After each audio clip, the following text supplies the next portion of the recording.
तमाम पार्टियों के नेताओं का एक ठिकाना बीजेपी बनता जा रहा है। अपने पार्टी नेताओं पे भरोसा नहीं है क्या आप लोगों को? देखिए नितीश जी, जैसा आपने कार्यक्रम जब स्टार्ट किया तो आपने कई सारे नेताओं का नाम लिया, मध्य प्रदेश का एग्जाम्पल दिया, दिल्ली का एग्जाम्पल दिया, असम का एग्जाम्पल दिया, और उसके बाद आप जो है वहां पर झारखंड में आए।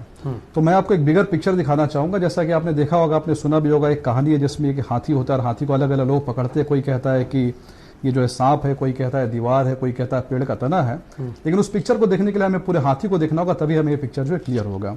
तो मैं ये जो प्रकरण अभी झारखंड में चल रहा है, या फिर आपने एग्जाम्पल्स दिया और भी देश के कई पार्ट्स में चल रहा है। देखिए, जब हमारा देश आजाद हुआ तो आजाद होने के बाद में रजनी कोठारी के स्कॉलर थे, उन्होंने एक टर्म कॉइन किया जिसको हम कहते हैं कांग्रेस सिस्टम। यानी कि 1947 के बाद में पूरा देश एक कांग्रेस सिस्टम था, चाहे वो प्रेसिडेंट हो, प्राइम मिनिस्टर हो, सीएम हो, हर जगह कांग्रेस का जो है वो दबदबा था। और दूसरी तरफ एक विचारधारा थी जो 1925 में डॉक्टर केवी हेडगेवर ने जिस विचारधारा को जन्म दिया, और उस समय जो ये पार्टी बनी, या फिर कह सकते हैं इस विचारधारा का जो जन्म हुआ आरएसएस, वहां पर सिर्फ 15-20 लोगों ने इसको स्टार्ट किया था।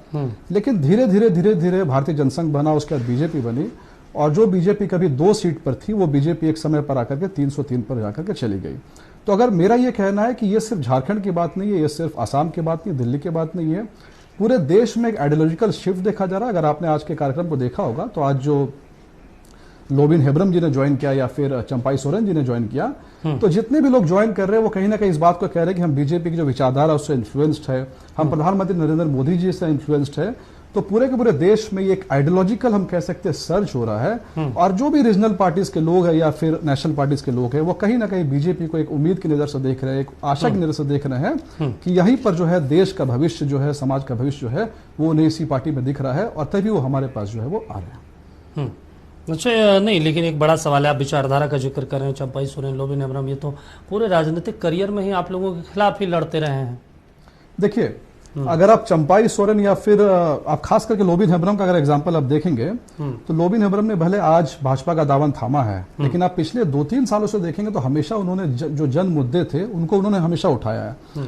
और लोबिन हेब्रम जी के साथ में सबसे खास बात यही रही, जो मैंने नोटिस किया, मैंने उनका ट्विटर जो स्क्रॉल किया, फेसबुक को स्क्रॉल किया, मैंने ये पाया कि उन्होंने हमेशा सच को सच कहा, झूठ को झूठ कहा, बशर्ते वो सच जो है वो पार्टी के खिलाफ ही क्यों ना हो। लेकिन उन्हें लगा कि नहीं, हमारे जो मुखिया है, सीएम पार्टी के अध्यक्ष है, वो कहीं ना कहीं हमारे कोर मुद्दों से भटक रहे हैं, तो उन्होंने पार्टी को इसके लिए आगाह किया। उन्होंने आज भले जेएमएम छोड़ करके भाजपा में प्रवेश लिया है, पर उन्होंने वो पिछले 2-3 सालों से जेएमएम को वार्न कर रहे थे कि आप प्लीज ट्रैक पे आ जाइए, this is not our core issue, this is not what exactly on we stand, हम इस पे स्टैंड नहीं करते। यानी आप कह रहे हैं अच्छे लोगों को आप अपनी पार्टी में ले रहे हैं? ठीक है, बिल्कुल। चलिए, ठीक है। सुनील जी, आप जवाब दे।